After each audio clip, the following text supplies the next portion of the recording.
ஃப்ரெண்ட்வுட்ஸ் நேயர்களுக்கு வணக்கம். நாங்க கட்சி ஆரம்பிச்சிட்டோம். கட்சி ஆரம்பிச்ச கையோட ஆட்சியை பிடிச்சிருவோம். ஆட்சியை பிடிச்சிட்டா எங்க வேலையை ஊழலை ஒழிக்கிறது தான். தமிழ்நாட்டில் ஊழல் ரொம்ப அதிகமாயிருச்சு. அதுவும் திமுக ரொம்ப ஊழல் பண்ணியிருக்கு. இங்க ஊழல் செய்யாத கட்சியே கிடையாது. ஆனா எங்க கட்சி மட்டும்தான் ஊழல் செய்யாத கட்சி. நாங்க கொடுக்குற ஆட்சி ஊழல் இல்லாத ஆட்சி, தூய்மையான ஆட்சி அப்படின்னு மார்த்தட்டி கொண்டு இருந்தாங்க தமிழக வெற்றி கழகம். ஆனா இன்னைக்கு சந்தி சிரிக்குது. வீதி வீதியா வந்து என்ன பண்றாங்க, உங்களை ரொம்ப கேவலப்படுத்திட்டு இருக்காங்க. கட்சி அலுவலகத்துக்குள்ளேயே ஒரு மாபெரும் போராட்டம் நடக்குது. அது மத்த கட்சியினால இல்ல, தமிழக வெற்றி கழக நிர்வாகிகளே கோஷம் போடுறாங்க. திருவள்ளூர் மத்திய மாவட்ட செயலாளர் மணிகண்டன் பெரும் ஊழல் பண்ணிருக்கிறாரு. போஸ்டிங் வாங்கி தரேன் அப்படின்னு சொல்லிட்டு லட்சக்கணக்கில் பணம் வாங்கிட்டு இது வரைக்கும் போஸ்டிங்கே தரல. இது ஒரு பெரிய ஊழல். அது மாத்திரம் இல்லாம வட்ட செயலாளரை இவர் பதவி நீக்க செஞ்சிருக்கிறாரு. ஏன் செஞ்சிருக்கிறாரு?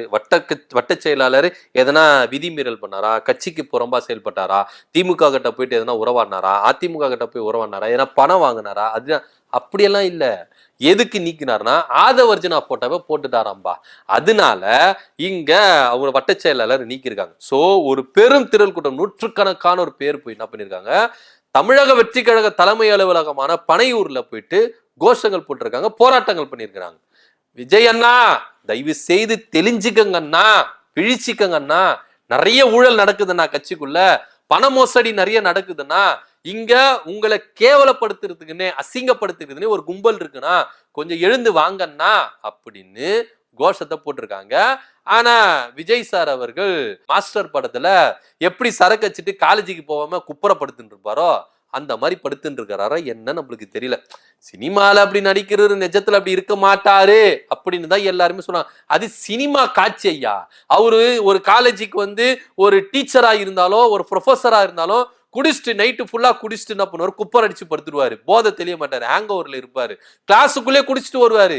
அந்த கிளாஸ்க்குள்ள ஒரு கான்ஃபரன்ஸ் நடக்கும், அந்த கான்ஃபரன்ஸோட குடிச்சிட்டு தான் உட்காருவாரு. அந்த மாதிரி ஒரு மனுஷன். ஆனா சண்டைன்னு வந்துட்டு என்ன பண்ணுவாரு, அப்படியே அந்த போதையெல்லாம் தெளிஞ்சு என்ன பண்ணுவாரு, சண்டை போடுவாரு, ரொமான்ஸ் எல்லாம் பண்ணுவாரு, அதெல்லாம் பண்ணுவாரு. ஆனா பிரச்சனைன்னு வந்துட்டா எங்க ஆள் என்ன பண்ணுவாரு, ராவா சரக்கு அடிச்சுட்டு ராத்திரி பூரா சரக்கு அடிச்சுட்டு மறுநாள் கால குப்புற விழுந்து ஹேங் ஓவர்ல இருப்பாரு அப்படின்னு தான் அந்த சீன் எல்லாம் இருக்கும். அந்த மாதிரி ஆளு தானா நிஜத்துல அப்படின்னு பார்த்தா அது நம்மளுக்கு தெரியல சார். ஏன்னா நிஜத்துல எப்படி நம்மளுக்கு தெரியல, அது ஒரு புறம் இருக்கட்டும். ஆனா இவங்க போய் கத்தி இருக்கிறாங்க, அண்ணா எழுந்துக்கங்கண்ணா, விழிச்சுக்கங்கண்ணா, கட்சிக்குள்ள இந்த அளவுக்கு ஊழல் பண்ணுது, உங்களை அசிங்கப்படுத்துறாங்க அப்படின்னு சொல்லிட்டு ஏகப்பட்ட குற்றச்சாட்டுகள். இவங்க என்ன சொன்னாங்க, கட்சிக்குள்ள பணமா, நாங்களா பதவிக்காக பணமா, சே அப்படியெல்லாம் கிடையவே கிடையாத, நாங்க அப்படியெல்லாம் பண்றதே இல்லையே அப்படின்னு. இப்ப எல்லாமே வெட்ட வெளிச்சமா வருது. தேர்தல் நடக்கிற டைம்ல இந்த டைம்ல வந்து கட்சிக்குள்ளேயே மற்ற கட்சியினர் பழி சுமத்தினா கூட பரவாயில்லைங்க, காழ்ப்புணர்ச்சி காரணமா பழி சுமத்துறாங்க, நாங்க வளர்ந்துட்டு வருது இவங்களுக்கு பிடிக்கல அப்படின்னு சொல்லிட்டு பழி சுமத்துறாங்க அப்படின்னு சொல்லலாம். ஆனா இங்க இருக்கிறவங்க என்ன பண்றாங்க அப்படின்னா, பொறுப்பாளர்களே கட்சியில வட்ட செயலாளர் மற்ற அணி செயலாளர்கள் எல்லாமே பொறுப்பா கிட்டத்தட்ட 100க்கும் மேற்பட்டோர் அந்த பனையூர் அலுவலகத்தை முற்றுகையிட்டு இருக்காங்க. ஆதவர்ஜனா எங்க போனாரு, புஷி ஆனந்த் எங்க போனாரு, தலைவர் விஜய் எங்க போனாரு, ஏன் அவங்கள சமாதானப்படுத்தல, என்ன குறைன்னு கேட்கல. அப்போ கட்சிக்குள்ள போஸ்டிங் வாங்கணும்னா லட்சக்கணக்கில் பணம் கொடுக்கணும் அப்படின்றது குட்டை வெளியே வந்துருச்சு. இது தொடர்ந்து வந்துட்டு இருக்கு, இன்னைக்கு நேத்திக்கு வரல. இவங்க கட்சி ஆரம்பிச்சுன்னு பொறுப்புகளை போட்டாங்களே அப்பவே சில மாவட்டங்கள்ல எழுந்து நிறைய பேர் குரல் கொடுத்தாங்க. ஆனா அப்படியெல்லாம் ஒண்ணும் நடக்கல அப்படின்னு சொல்லிட்டு முளைப்பிட்டு இருந்தாங்க. ஆனா இன்னைக்கு தேர்தல் இருக்கிற டைம்ல இந்த மாதிரி ஒரு பூதாகாரமான விஷயங்கள் வெளிப்படுது. இந்த 100க்கும் அதிகமானோர் அதிருப்தியில இருக்கிறாங்க. இவங்க எல்லாம் மாற்று கட்சியினருக்கு போயிடுவாங்க. சரியான ஒரு முறையான ஒரு செயல்பாடுகள் இல்லை. அந்த மாவட்ட செயலாளர், திருவள்ளூர் மாவட்ட செயலாளர் மணிகண்டனை நீக்கணும், அவருடைய போக்கு சரியில்லை, அவருடைய எண்ணம் எல்லாம் பணம் சம்பாதிக்கிறதுல தான் இருக்கு, ஊழல் பண்றதுல தான் இருக்கு. நான் மாவட்ட செயலாளர் அப்படின்ற ஒரு பதவியை அதிகாரத்தை கையில வச்சுக்கிட்டு கட்சிக்குள்ள பல வேலைகளை அவர் செஞ்சுட்டு இருக்காரு, அவர் மாவட்ட செயலாளர் பதவியிலிருந்து நீக்கணும் அப்படின்ற கோரிக்கையை முன் வச்சிருக்காங்க. இந்த கோரிக்கைக்கு புஷி ஆனந்தோ விஜய் அவர்களும் செயல்பட போறாங்களா இல்லையா அப்படின்ற ஒரு கணக்கு இருக்கு. அது மாத்திரம் இல்லாம ஆதவர்ஜனா போட்டோ போட்டதுக்காக பதவி விட்டு நீக்கலாமா அப்படின்னு ஒரு கேள்வி இருக்குல்ல. அப்ப ஆதவர்ஜனா யாரு, கட்சியில 2ஆம் கட்ட தலைவர், அவர் வந்து தேர்தல் வியூக வகுப்பாளர், அது இல்லாம தேர்தல் பிரிவு மேலாண்மை பொதுச் செயலாளர், அவர் கட்சி பொதுச் செயலாளர் தானே, அவரு ஒரு வகையில பொதுச் செயலாளர் தானே. அவரு போட்டோ போடுவா, நீ எப்படிப்பா போடுவ போஸ்டர்ல, மாவட்ட செயலாளர் கேட்டிருக்கிறாரு, நீ ஒரு வட்ட செயலாளர், ஏன் அனுமதி இல்லாம எப்படி ஆதவர்ஜனா போட்டோ போடலாம், நீக்கியா உடனே ஆதவர்ஜனா போட்டோவை அப்படின்னு சொல்லியிருக்காரு. ஆனா நீக்க முடியாதுன்னு. அப்ப நான் உன்னை கட்சி விட்டு நீக்கிறேன், இனியில இருந்து நீ என்ன பண்ணல, வட்ட செயலாளர் இல்ல, உன்னை டிஸ்மிஸ் பண்றேன் அப்படின்னு சொல்லிட்டு அவர் பதவி என்ன பண்ணிருக்காரு, பறிச்சிருக்காரு. சோ இந்த அளவுக்கு ஆதவர்ஜனாவுக்கு எதிராகவே இங்க கட்சிக்குள்ள உட்கட்சி முதல் எழும்பிருக்கு. ஏற்கனவே உட்கட்சி முதல் பயங்கரமா வெடிச்சது. ஆதவ் விசஸ் புசி அப்படின்ற மாதிரி நிறைய விவகாரம் இருந்தது. அதுக்கப்புறம் விஜய் அவர்கள் தலையிட்டு கொஞ்சம் ஆஃப் பண்ணி வச்சிருந்தாரு. சோ இப்படியா உட்கட்சி முதல் வெடிக்க ஆரம்பிச்சிருக்கு. தேர்தல் இருக்கிற டைம்ல இப்படி சின்ன சின்னதா ஒரு பெரிய பிரச்சனைகள் எழும்பிருக்கு. இதை விஜய் எப்படி சமாளிக்க போறாரு அப்படின்னு யோசிக்கிற டைம்ல இன்னொரு பிரச்சனையும் வந்திருக்கு. என்ன அப்படின்னு பாத்தீங்கன்னா, வேட்பாளரை தனக்கு தானே அனௌன்ஸ்மென்ட் பண்ணிருக்காங்க. இப்போ நேற்று தினத்துல வேட்பாளரை முதல் முறையா இவர் அனௌன்ஸ்மென்ட் பண்ண போறாரு. எந்தெந்த நிர்வாகிகள் எந்தெந்த தொகுதியில நிக்க போறாங்க, 234 தொகுதிக்கும் விஜய் கட்சி முதன்மையா வேட்பாளர்கள் அனௌன்ஸ்மென்ட் பண்ண போறாங்க அப்படின்ற ஒரு தகவல் வந்தது. தகவல் வந்த கையோட கட்சியின் பொதுச் செயலாளர் புசியானது தான் முறையா என்ன பண்ணுவாரு, செயல்படுத்துவாரு, அறிக்கையில வெளியிடுவாரு, பட்டியலை வெளியிடுவாரு அப்படின்னு பேசப்பட்டிருந்தது. ஆனா ஒரு ஊர்ல என்ன பண்ணிருக்காங்க, இவர் தான் வேட்பாளரு, இவரை பெருவாரியான வாக்கு வித்தியாசத்துல நீங்க வெற்றி பெற வைக்கணும் அப்படின்னு சொல்லிட்டு அந்த மாவட்டத்தில் இருக்கிற நிர்வாகமே இவரை வேட்பாளரா அனௌன்ஸ்மென்ட் பண்ணி பிரச்சாரங்களை மேற்கொண்டு இருக்கிறாங்க. வீதி வீதியா வீடு வீடா போய் பிரச்சாரத்தை மேற்கொண்டாங்க. எப்பா இந்த தடவை தம்பி தான் என்ன பண்ணிருக்காப்புல வேட்பாளர், நீங்க பெருவாரியான வாக்குகளை வித்தியாசத்துல அவர் ஜெயிக்க வைக்கணும் அப்படின்னு சொல்லிட்டு தாய்மார்கள் கிட்ட வீடு வீடா கிட்ட போய் என்ன பண்ணிருக்காங்க, வாக்கு சேகரிப்புல ஈடுபட்டு இருக்காங்க. ஆக மொத்த கட்சிக்கு எதிராகவும் தலைமைக்கு எதிராகவும் பல கூட்டங்கள் தமிழக வெற்றி கழகத்துல நிலவுது. இது உட்கட்சி மோதலுடைய விவகாரம் அப்படின்னு ரொம்ப தெளிவா இருக்கு. நீங்க கட்சியை இன்னும் கட்டமைக்கல, பூத் லெவல்ல இன்னும் கட்டமைக்கல, ஆனா அதுக்குள்ளாகவே இங்க உட்கட்சி மோதல் ரொம்ப பெருக ஆரம்பிச்சிருச்சு.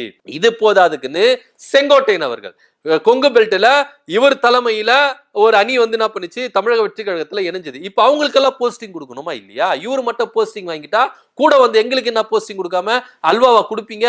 ஒருவேளை செங்கோட்டையன் அவர்கள் அப்படி பண்ணா அதிருப்தியில விரக்தியில என்ன பண்ணுவாங்க, அவரை விட்டு திரும்பவும் அதிமுக கிட்ட போயிடுவாங்க, இல்ல திமுக கிட்ட போயிடுவாங்க. அப்படின்றதுனால அவங்களுக்கும் போஸ்டிங் கொடுக்கணும் அப்படின்றதுனால தன்னுடைய அதிகாரத்தை வலுப்படுத்துற விதமா மேற்கு மண்டலத்துல இவர் அதிகாரம் செலுத்தணும், செங்கோட்டையன் அவருக்கு அதிகாரம் செலுத்தணும்னு சொல்லிட்டு அவருக்கும் பவர் வாங்கிட்டார். யாரை வேணா அவர் நீக்கலாம், யாரை வேணா சேர்க்கலாம், யாரை வேணா வேட்பாளராக அனௌன்ஸ்மென்ட் பண்ணலாம் அப்படின்ற ஒரு விவகாரமும் இருக்கு. ஆக மொத்த தமிழக வெற்றி கழகத்துல விஜய் அவர்களுக்கு செக்மேட் மேல செக்மேட்.